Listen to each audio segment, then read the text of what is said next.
मृत्युलोकी एक नगर त्याचे नाव पंढरपूर. येथील मोकाशी उभा विटेवर पुंडलिक भक्तराज शोभे चंद्रभागातील.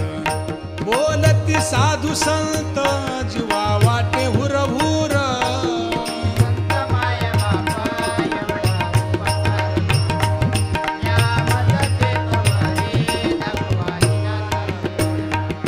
मज नाही हात पाय डोळा पडली झांपड. कर्ण हे बधीर झाले वाचा